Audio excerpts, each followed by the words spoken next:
The lace was supposed to be a symbol of new beginnings, but as Chandra stood before the floor-length mirror, it felt like she was being wrapped in a shroud.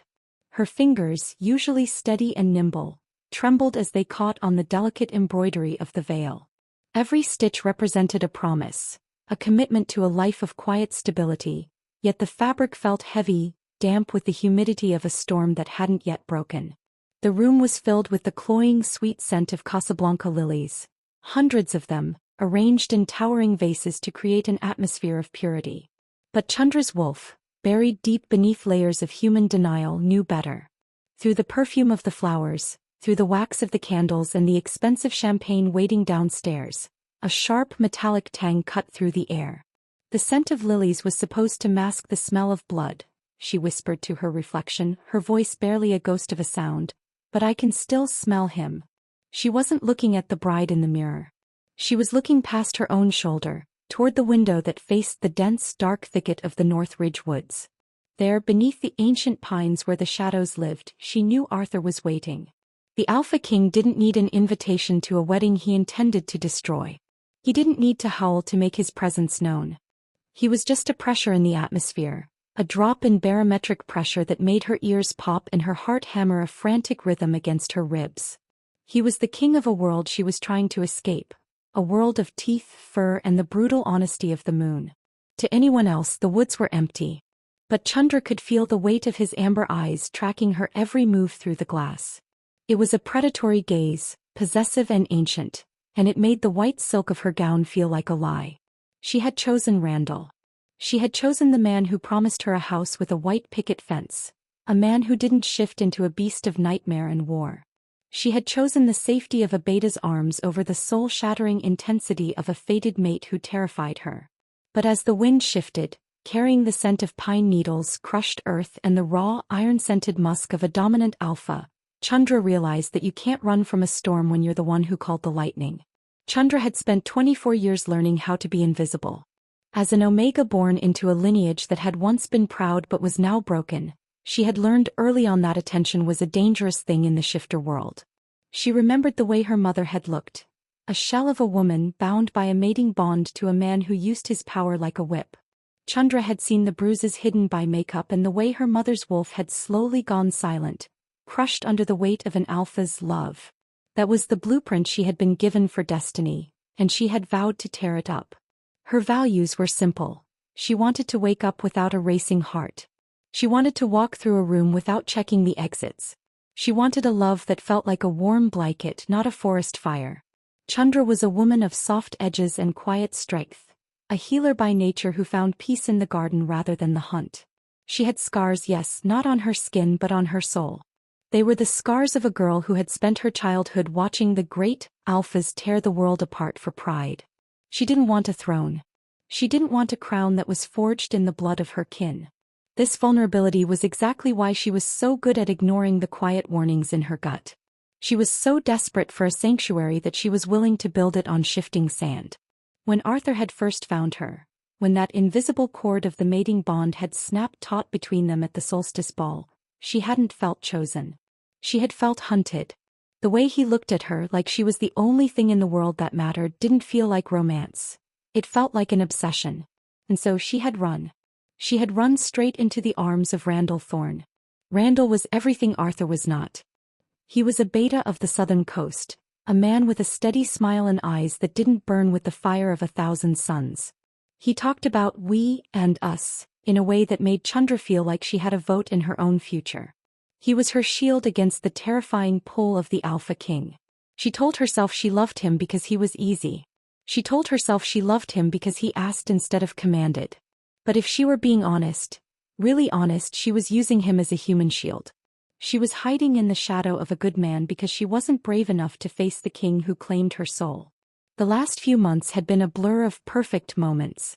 Randall treated her like she was made of the finest porcelain.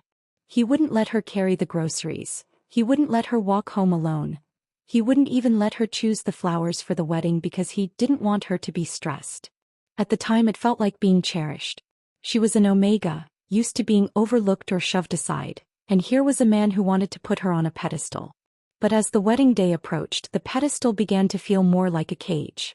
There were moments, tiny fleeting seconds, where Randall's grip on her arm was just a little too tight.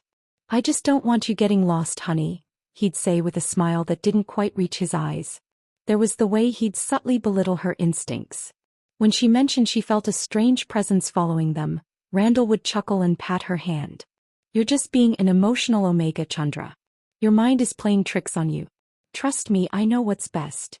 He had convinced her to wear the protection collar, a sleek silver band that he claimed would shield her from the Alpha King's tracking scent.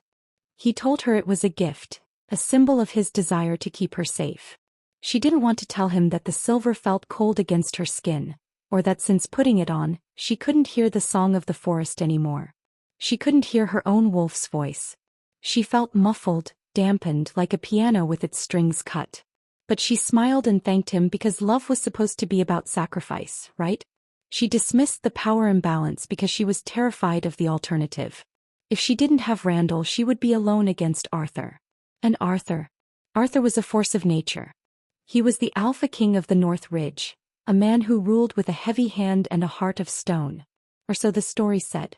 Chandra had never stayed long enough to find out if the stories were true. She only knew that when he was near, her blood sang a song she didn't want to learn the lyrics to. "Chandra, it's time." The voice of her bridesmaid, Alyssa, broke the silence of the dressing room. Alyssa looked at her with a mix of envy and concern. To Alyssa, Randall was the ultimate prize, a stable, wealthy beta who would provide a life of luxury.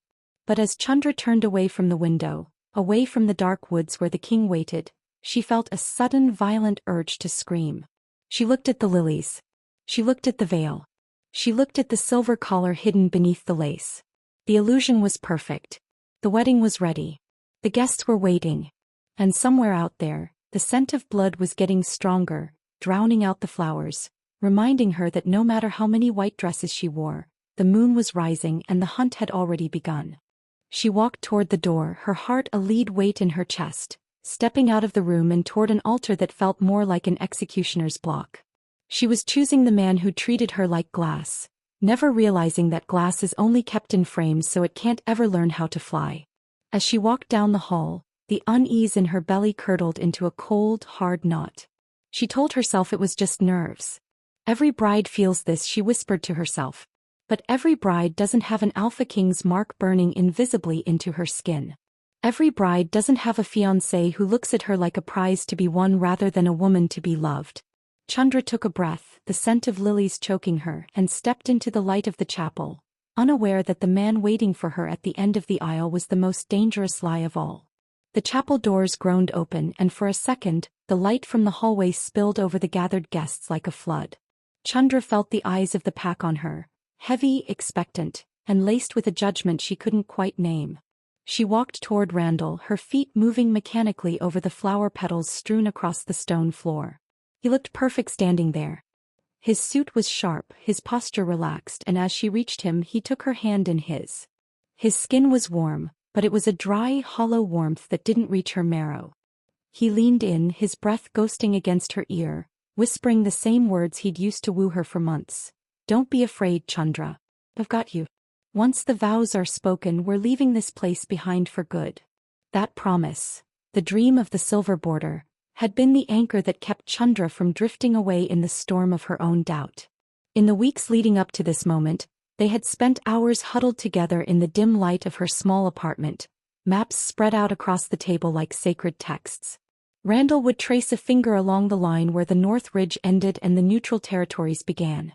"No kings there, Chandra," he would murmur, his voice thick with a simulated sincerity that felt like honey. "No alpha demands.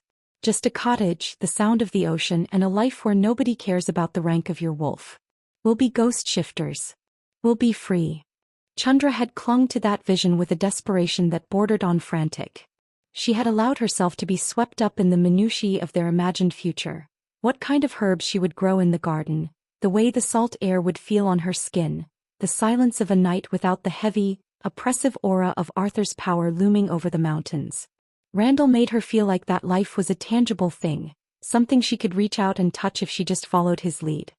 He would listen to her fears with a patient, practiced nod, letting her pour out her anxieties about the Alpha King until she was empty. "He's just a man, Chandra," Randall would say, brushing a stray hair from her face. "A powerful man, yes, but he can't reach us once we cross that line. You're choosing safety. You're choosing me." But even then, in those quiet, intimate moments, the shadows were lengthening. Chandra would find herself watching Randall when he thought she was sleeping. She would see the way his jaw tightened when he looked toward the northern palace, a flash of something cold and calculating flickering in his eyes before he masked it with a smile. She told herself it was just his protective instinct. She told herself that a beta had to be vigilant to protect an omega from a king. She was so hungry for the peace he offered that she ignored the way he slowly began to isolate her from everyone else. "Brad and the others, they're Arthur's men," Randall had warned her. "If you talk to them, you're just inviting the king into our bed. We have to be a closed circle, Chandra. Just you and me." The emotional attachment she felt for Randall wasn't built on the raw, soul-deep recognition of a true mate. It was built on a foundation of gratitude. She felt she owed him her life because he was willing to take her away from the destiny she feared. He became her emotional anchor, but an anchor is also something that keeps you from moving. Whenever she felt the pull of the moon, whenever her wolf stirred with a primal aching need to run toward the scent of pine and iron, Randall was there to dampen it.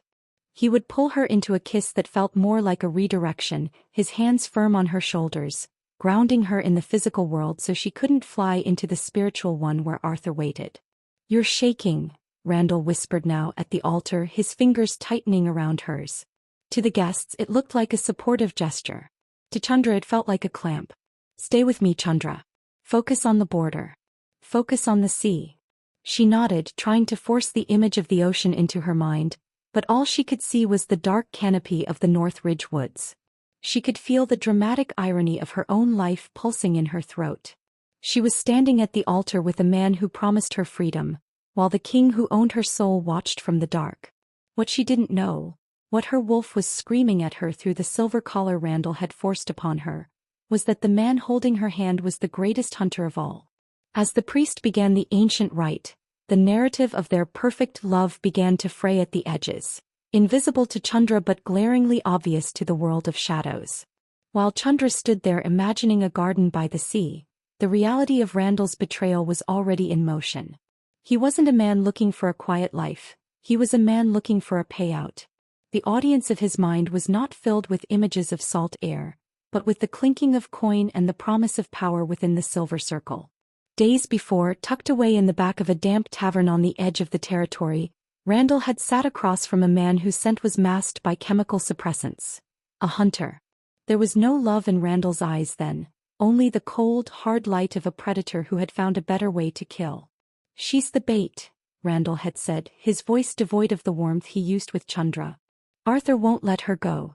He's been tracking her scent for months. He's obsessed. If I put her at that altar, if I make him think he's losing her forever, he'll come out of the fortress. He'll come without his guard. He'll come for her, and that's when you take him down." The hunter had leaned forward, his eyes narrowing. "And the girl?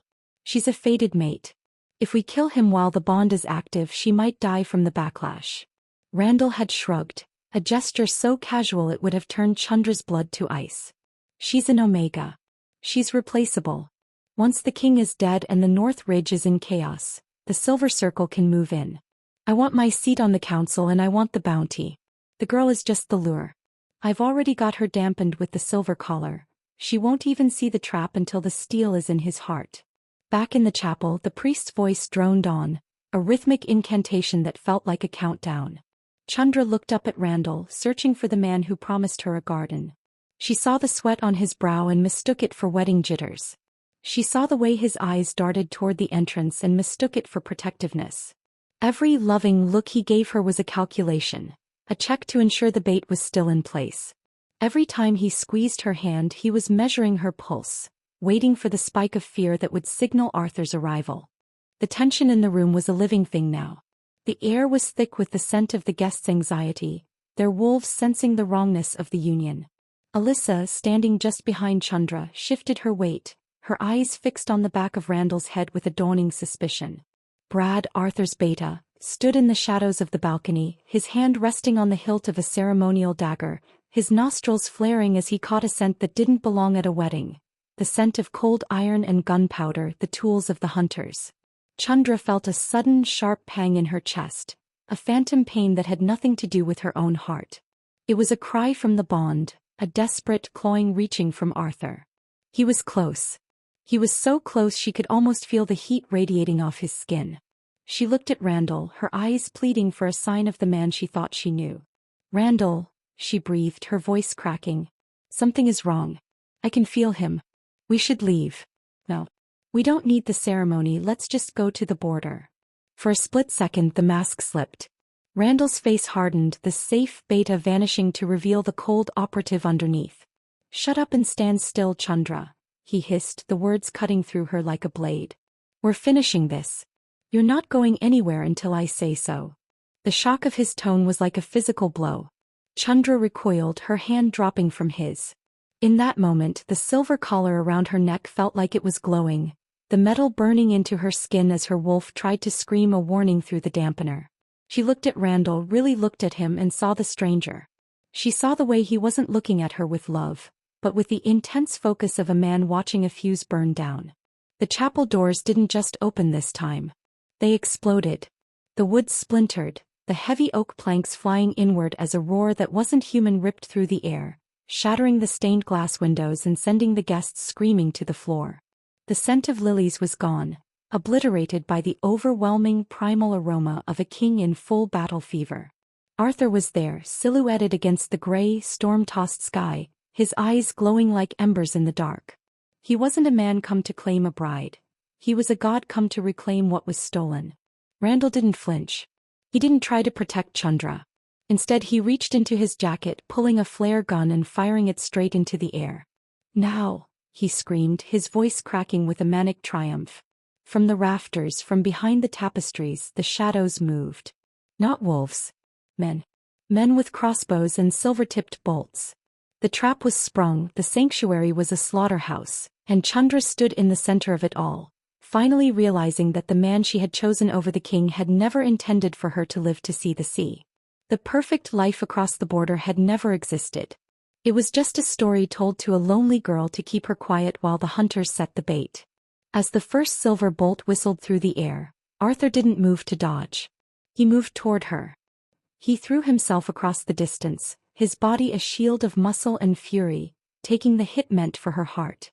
Chandra screamed, the sound tearing from her throat as the dampener on her soul finally snapped. The silence was over. The storm had arrived. And as Arthur collapsed at her feet, his blood staining the white lace of her dress, she realized that the only person who had ever truly tried to keep her safe was the man she had spent her whole life running away from. The chaos of the chapel was a blur of sound and silver, but within that storm time seemed to stretch, pulling thin like a wire about to snap. Chandra looked down at the blood blooming across her white lace, and for the first time in months, the fog in her mind began to lift. But the transition wasn't sudden. It was a painful, grinding realization of how she had allowed herself to be dismantled, piece by piece, under the guise of being cherished. To understand the horror of the present, she had to face the insidious reality of the weeks that led here. The weeks where Randall had slowly erased her under the pretense of keeping her whole. It had started so subtly.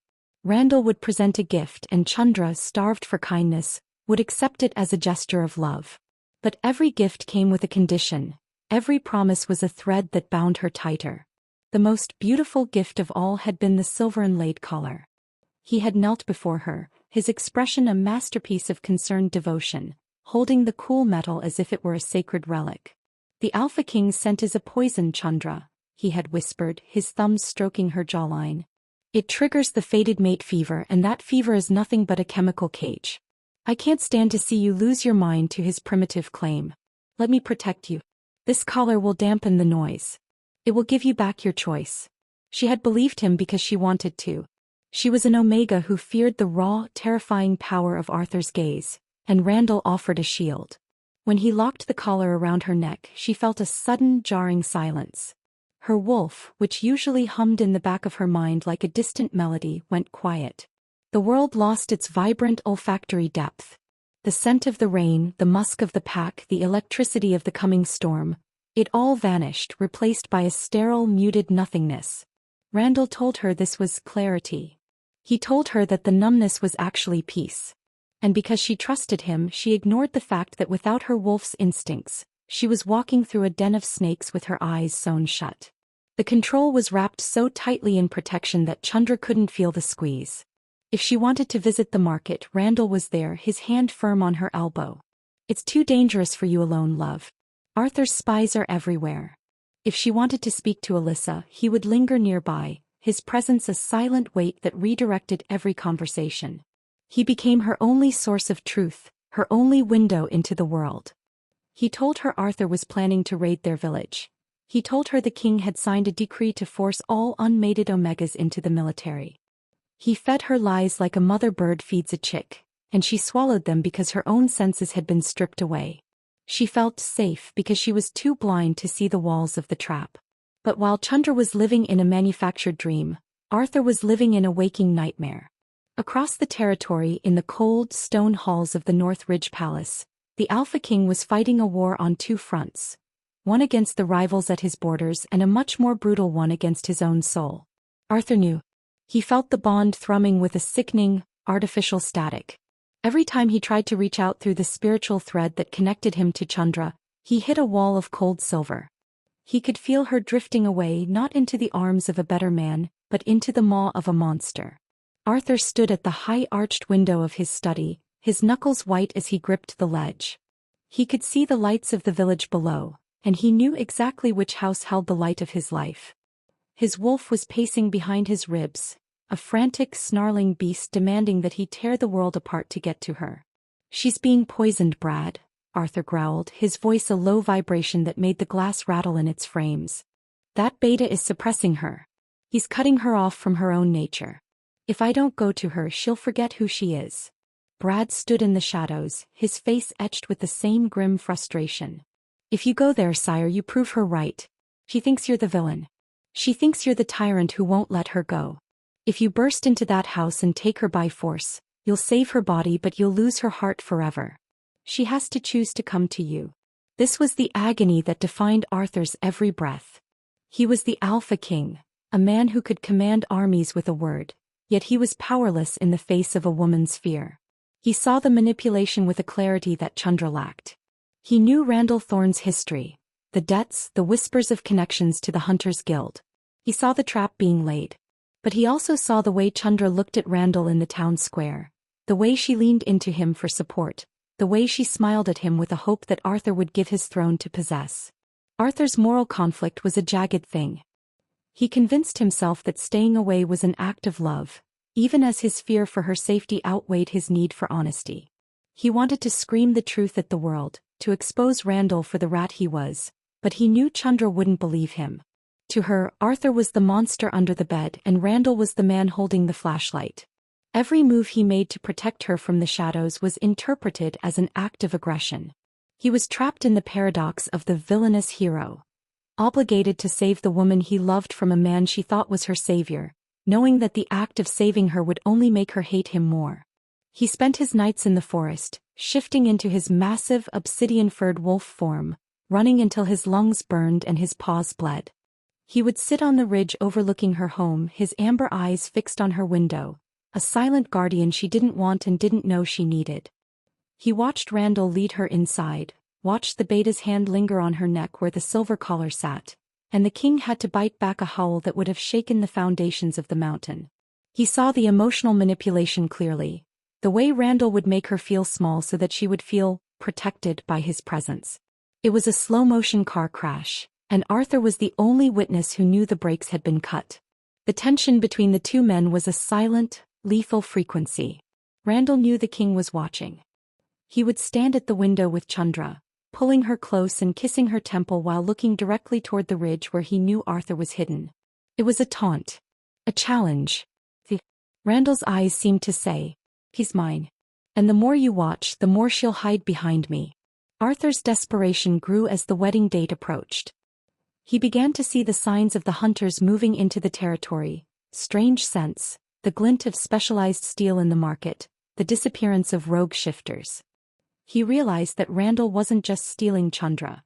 He was using her as the ultimate lure to bring the king into the open. Arthur was faced with a choice that tore him apart: stay away and let his mate marry a traitor or intervene and confirm her belief that he was a monster.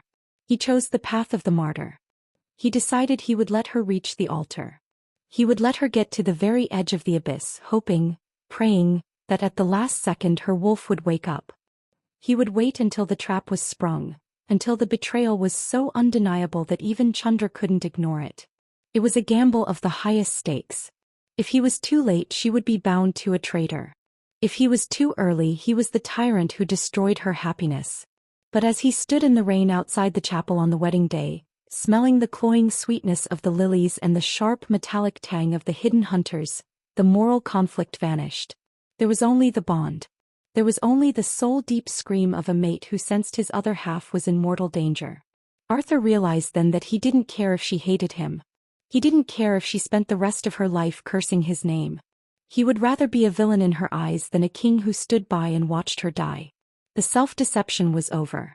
For Chandra, who was beginning to realize the collar was a leash, and for Arthur, who realized that love sometimes means being the monster they expect you to be.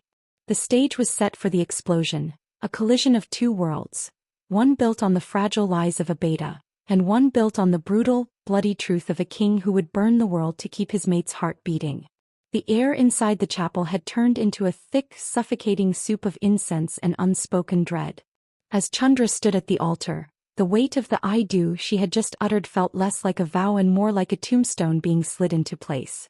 The moment the words left her lips, she expected to feel the surge of relief Randall had promised, the click of the final puzzle piece that would secure her safety. Instead, a hollow, echoing coldness radiated from her chest, spreading through her limbs until she felt like a statue made of salt. She looked at Randall, searching for the warmth that had sustained her through the months of hiding, but his face was a mask of rigid, triumphant stone. He wasn't looking at her. He was looking at the door, his pulse thrumming visibly in his neck like a countdown. The silence that followed her vow was not the respectful hush of a ceremony. It was the heavy, ionized stillness that precedes a lightning strike. Chandra's wolf, muffled and gagged by the silver collar, thrashed in the basement of her mind, a frantic, wordless screaming that she could no longer ignore. Every instinct she had suppressed for the sake of peace rose up in a violent wave of nausea. She realized, with a clarity that made her knees buckle, that she had signed a contract with a ghost. The man standing before her didn't smell like the sea or the garden they had discussed. He smelled like old sweat, desperation, and the acrid chemical burn of betrayal. Then the world shattered. The heavy oak doors of the chapel didn't just open. They were vaporized by a force of pure, kinetic rage.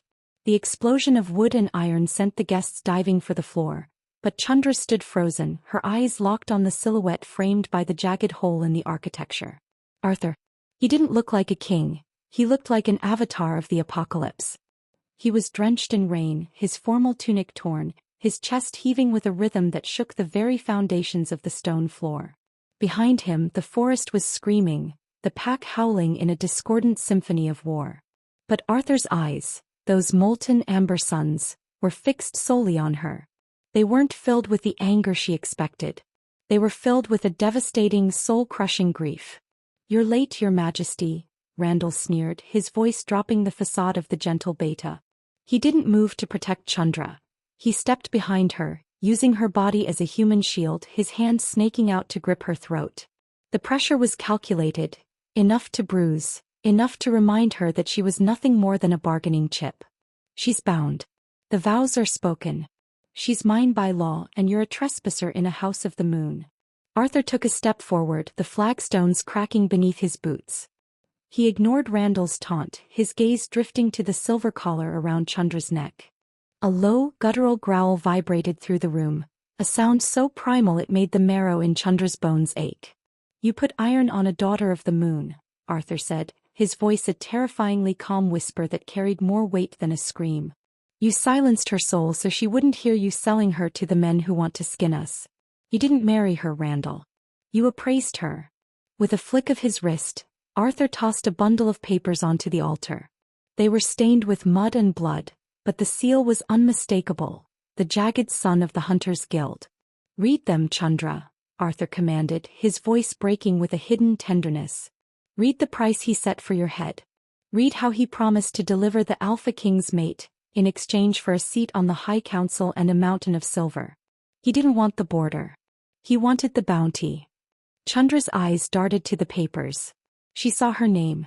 She saw Randall's sprawling, familiar handwriting detailing her scent, her weaknesses, and the exact moment the Alpha King would be most vulnerable. The moment he came to stop her wedding. The world tilted on its axis. The protection Randall had offered was the seasoning for the slaughter. The isolation, the safety, the collar. It was all to ensure the bait didn't run away before the trap was sprung. She looked back at Randall, her face pale, her heart shattering into 1,000 jagged shards of glass. Randall, is it true? The mask didn't just slip, it disintegrated. Randall's face contorted into a snarl of pure, unfiltered malice. You stupid, pathetic Omega, he hissed, his grip tightening until Chandra gasped for air. You really thought a man like me would want a broken, fearful thing like you for anything other than what you could buy me? You were a means to an end. You were the leash I used to pull the king out of his hole. In a fit of rage, seeing his plan begin to crumble under the weight of Arthur's presence, Randall didn't reach for a wedding ring. He reached for a concealed silver blade. He turned on Chandra, the man who had promised to cherish her, now aiming a killing blow at her heart. If I can't have the bounty, I'll have the satisfaction of watching him watch you die. The chapel became a battlefield in a heartbeat. Arthur moved faster than the human eye could follow, a blur of shadow and fury.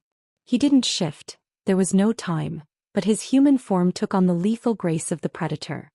He intercepted Randall's arm, the sound of snapping bone echoing through the vaulted ceiling. But the trap was deeper than just one man. From the balconies, the guests Randall had invited, mercenaries and hunters in disguise, drew their weapons. Crossbow bolts tipped with silver whistled through the air, aimed at the king's back. Chandra was thrown to the side, her lace dress tearing as she hit the stone floor. The pain was sharp, but the awakening was sharper. The silver collar, damaged in the scuffle, sparked against her skin. The dampener was failing. For the first time in months, her wolf roared to life, a tidal wave of dormant instinct crashing through her mind. She saw the hunter on the balcony aiming at Arthur's neck.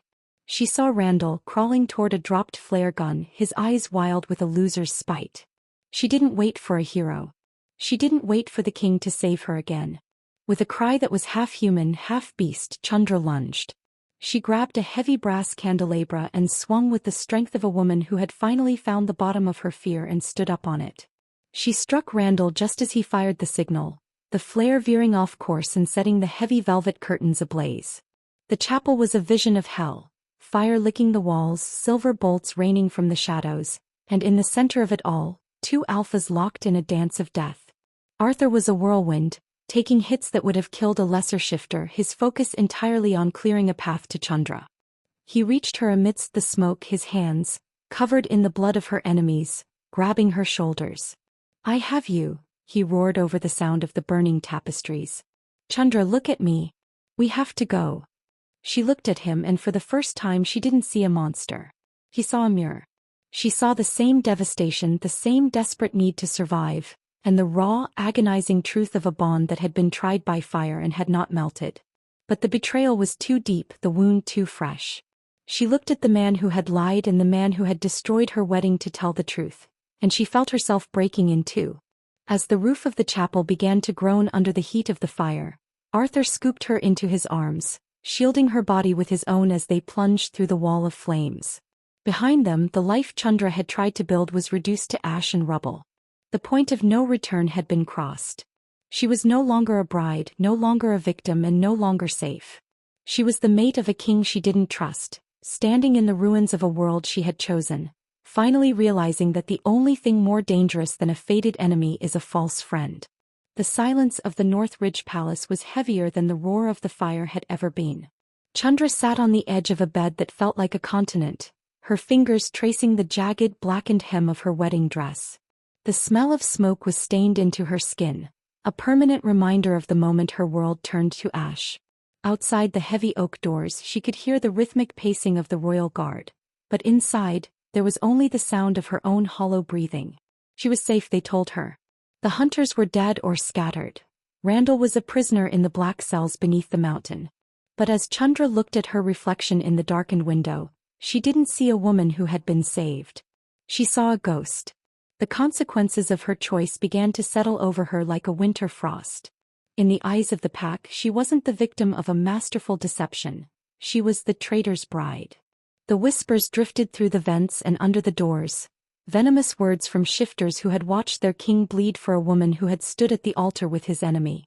They called her an omen of bad luck, a weak-willed Omega who had nearly delivered their crown to the Silver Circle. Every kindness Arthur showed her only fueled their resentment. She had become a pariah in the very kingdom she was meant to co-rule. A woman without a pack, without a mate, and now without a self. The emotional shutdown was absolute. Chandra felt as though she were watching her life through a thick pane of glass, her senses dulled not by a silver collar this time, but by the sheer weight of her own grief. She mourned the woman who had believed in gardens by the sea. She mourned the innocence that allowed her to trust a smile. Most of all, she felt a burning, localized numbness where the mating bond should have been thrumming. Arthur was in the next room. She could feel the heat of his presence through the wall, but she refused to reach for it. To acknowledge the bond now was to admit that her entire rebellion, her entire struggle for autonomy, had been a farce. When the door finally creaked open, Arthur stepped in, his silhouette blocking out the light from the hallway. He had traded his battle-torn tunic for a simple black shirt, but he still carried the scent of the chapel, blood, ozone, and scorched earth. He didn't approach her. He stayed by the door, his amber eyes searching hers with a desperate, quiet intensity. He looked like a man who had won the war but lost the prize. He reached out a hand, then pulled it back, the movement etched with a hesitation that was foreign to an alpha king. "The healers say you're physically whole," he said, his voice a low, gravelly rasp that vibrated in Chandra's chest. "But you haven't eaten. You haven't spoken. Chandra, talk to me. Scream at me. Do something other than wither away in this room." Chandra looked up, and for the first time since the explosion, the fire returned to her eyes, but it was a cold, blue flame. "You think you're a hero, don't you?" Her voice was thin, sharp as a needle. "You think because Randall was a monster it makes you a saint. But you watched me, Arthur. You watched me walk into that trap for weeks. You knew he was selling me and you waited. You waited until the very moment I said, 'I do,' to destroy everything. You didn't just save me from Randall. You waited for the moment it would hurt the most to prove you were right." The accusation hit Arthur like a physical blow. He didn't deny it. He couldn't. The silence stretched between them, thick with the things they had both kept hidden. "I couldn't force you to see what you didn't want to see," he whispered, his jaw tight. "If I had taken you sooner, you would have hated me for stealing your happiness. I had to let the lie burn itself out. And instead you let it burn me," Chandra snapped, standing up, the torn lace of her gown fluttering like broken wings. "I will never forgive you for that. I will never forgive you for turning my life into a theater of your dominance. You saved my life, Arthur, but you murdered my soul to do it. You wanted me to see the truth? Fine. I see it. I see two men who both thought they knew what was best for me. One wanted to sell me, and the other wanted to break me until I had nowhere else to run. The separation was instantaneous. It wasn't a distance of miles, but a total severance of spirit." Chandra walked past him, her shoulder brushing his, and for a second the mating bond flared, a white-hot spark of recognition that nearly brought her to her knees. But she smothered it. She pushed through the palace corridors, ignoring the sneers of the courtiers and the shocked gasps of the servants, until she reached the damp, stone-walled quarters of the kitchen staff and the cleaners. "I won't stay in the king's wing," she told the head housekeeper, her voice echoing with a finality that brooked no argument. "I don't want your silk sheets or your protection. Give me a cot and a job. I would rather scrub the floors of this palace as a servant than sit on a throne as a trophy for a man who waited for me to break." She moved her few remaining belongings into a tiny windowless room in the bowels of the castle. The air was cold, smelling of lye and old stone, but to Chandra, it was the first honest breath she had taken in years. She stripped off the wedding dress, the white fabric now gray with ash and stained with the king's blood, and folded it into a small, tight square. She didn't throw it away. She kept it as a reminder of the day she stopped being a prize and started being a person. Arthur didn't follow her. He stood in the hallway of the royal wing, listening to the sound of her receding footsteps, his wolf howling in a silent, agonizing grief that threatened to pull his mind apart. He had her back within his walls, but she was further away than she had ever been when she was in Randall's arms. The silence became louder than screams. He was a king with no mate and she was a bride with no home, both of them trapped in a tragedy of their own making, waiting for the winter to end. The damp stones of the servants' quarters became Chandra's monastery. Each morning, before the sun had even thought of scaling the jagged peaks of the North Ridge, she was awake, her hands plunged into buckets of freezing water, her knuckles raw from the coarse lye soap. She worked until her muscles screamed and her mind went mercifully blank. It was a physical exorcism, a way to scrub the memory of Randall's touch and Arthur's amber gaze from her skin. But even in the depths of the castle she could feel the shift in the atmosphere. The heavy, suffocating pressure of Arthur's alpha authority, that psychic weight that usually demanded total submission from everyone in his orbit, had begun to recede. It didn't vanish, but it softened, pulling back like a tide that had realized its own power was too destructive for the shore. Arthur was changing, but it wasn't a loud transformation. There were no grand proclamations, no public apologies that would have only served his own ego. Instead, there was a quiet, agonizing humility. Guided by Brad, who had become the bridge between the king's fury and his soul, Arthur began to dismantle the man he used to be. Brad didn't go easy on him. In the sparring rings at dawn, the sound of flesh hitting flesh echoed through the courtyard, a rhythmic penance. "You can't command a heart, Arthur," Brad would grunt, parrying a blow that could have shattered a tree trunk. "You've spent your life being a wolf among sheep. You forgot that she isn't a sheep, she's the moon. You don't own the moon, you just hope she shines on you." The Alpha King stopped demanding her presence. He stopped sending messengers to her cellar room. He stopped the protection details that felt like a prison guard. He began to rule with a hand that was firm but no longer heavy. He spent his nights in the library or the war room, but the servants whispered about how he would stop in the hallways to listen to the sound of Chandra's humming as she worked in the kitchens. He was a king in waiting, not waiting for a crown but waiting for a forgiveness he wasn't sure he deserved. He learned the scent of humility, a scent that replaced the iron and musk of war. He became a man who understood that love wasn't a hunt. It was a sanctuary you built and left the door open for, hoping the guest would eventually walk in. Chandra's inner war, meanwhile, was a chaotic battlefield of longing and resentment. Every time she saw him from a distance, standing on the battlements, his hair caught in the wind, looking older and more tired than he had any right to be, the mating bond would snap at her heels like a hungry dog. Her wolf was no longer silent. She was a constant, restless presence, pacing the cage of Chandra's ribs, whining for the king. But Chandra held the keys. She remembered the fire. She remembered the letters. She remembered the way he had let her walk into the trap. She used her anger as armor, but armor is heavy and she was getting so tired of carrying it. The turning point came on a Tuesday, a day of gray sleet and biting wind. Alyssa, who had stayed by Chandra's side through the fall from grace, found her in the laundry room, knee-deep in linens. Alyssa looked at her with a mix of pity and a strange, new respect. "You think he's the one who let the pack call you a traitor, don't you?"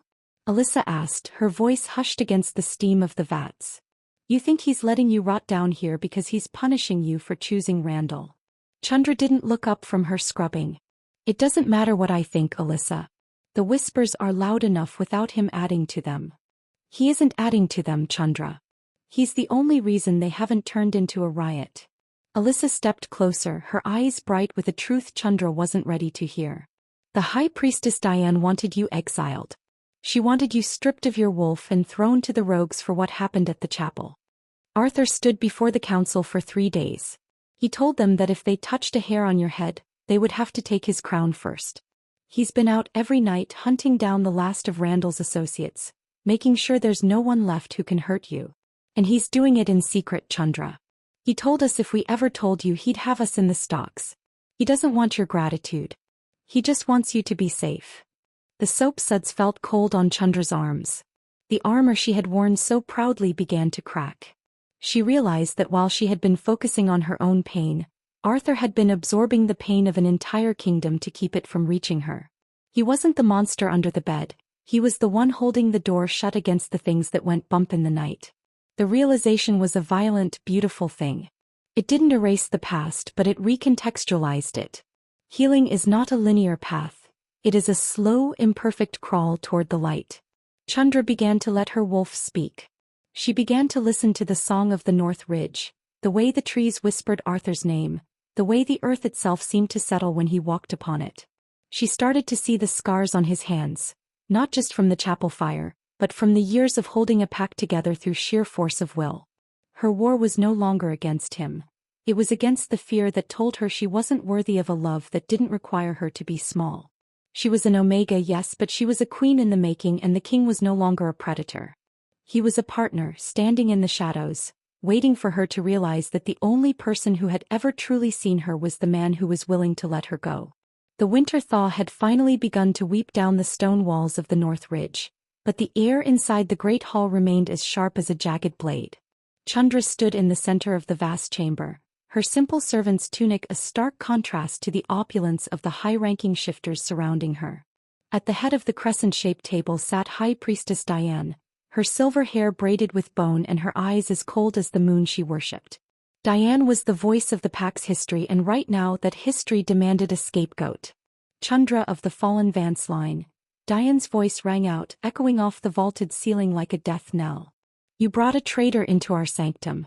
You allowed the scent of the Hunters Guild to stain our altars. By the laws of the moon you are a blight.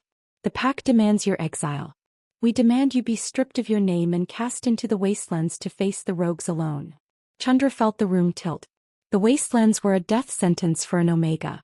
She looked toward the throne, her heart hammering a frantic rhythm against her ribs. Arthur sat there, his crown glinting in the torchlight, his expression unreadable.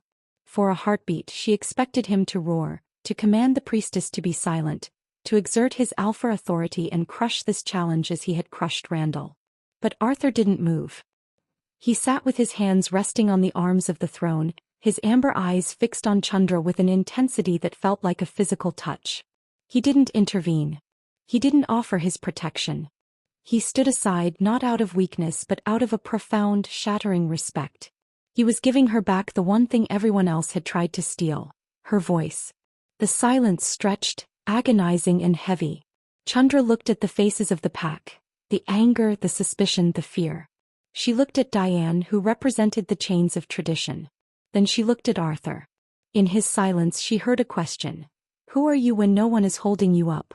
Chandra took a step forward, her bare feet steady on the cold stone. She didn't look at the priestess. She looked at her people.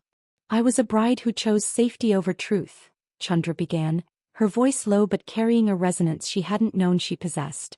I let a man mute my wolf because I was afraid of the fire. But the fire found me anyway. You call me a traitor because I was deceived, but I am the only one in this room who has looked the enemy in the eye and refused to blink. I didn't bring Randall here. He was a parasite that fed on our collective fear. And if you exile me, you aren't protecting the pack. You're just proving that you're still afraid of the truth. She turned her gaze to Diane, her wolf rising within her, not as a wild beast but as a steady, glowing sun. I will not be cast out. I will not be a prize to be won or a victim to be punished. I am Chandra. I am the mate of the North Ridge, and I choose to stay. Not because the king commands it and not because the law demands it. I stay because this is my home, and I will defend it with a heart that has been broken and forged anew. A low murmur rippled through the hall. Arthur slowly stood, the movement graceful and deliberate. He walked down the steps of the dais until he stood level with her. He didn't reach for her. He simply stood by her side, an equal weight in the balance of power. The choice is hers, Arthur said, his voice a deep rumble that settled the room like a heavy blanket. She is not my subject. She is my partner. If you exile her, you exile your king, for there is no North Ridge without its soul. The high priestess looked from the defiant Omega to the humbled king. She saw the shift in the air, the way the pack began to see not a traitor's bride, but a woman of steel. With a stiff nod, Diane lowered her staff. The judgment was over. The weeks that followed were not filled with the frantic passion of a fated bond, but with the slow, deliberate work of rebuilding. They walked the forest together, the scent of pine and damp earth finally clear and vibrant. They talked, not as king and Omega, but as two souls who had survived a wreckage. Arthur showed her the gardens he had tended in secret, and Chandra showed him how to heal the wounds that couldn't be seen. Standing on the balcony as the first spring moon rose over the peaks, Arthur finally reached out, his hand hovering near hers. Chandra didn't flinch. She slid her fingers into his, the contact sending a ripple of warmth through her that felt like coming home. I thought I had to break you to save you, Arthur whispered, his forehead leaning against hers. And I thought I had to run to be free, Chandra replied, her wolf purring in the back of her mind. We were both wrong. They looked out over the kingdom, a land no longer ruled by fear or lies. The lace of the wedding dress was gone, replaced by the strength of a bond that had been tested by betrayal and survived. Love built on lies can break you, but love rebuilt on truth can heal you. Thank you for listening to this journey of the heart on Anne's Romance Collections. If you felt every heartbeat and every howl of Chandra and Arthur's story, please show your support by hitting the like button and subscribing to our channel. Every subscription helps us bring more epic shifter tales to life. Click the notification bell so you never miss a moment of passion, betrayal, and ultimate redemption. Until next time, keep the moon in your heart.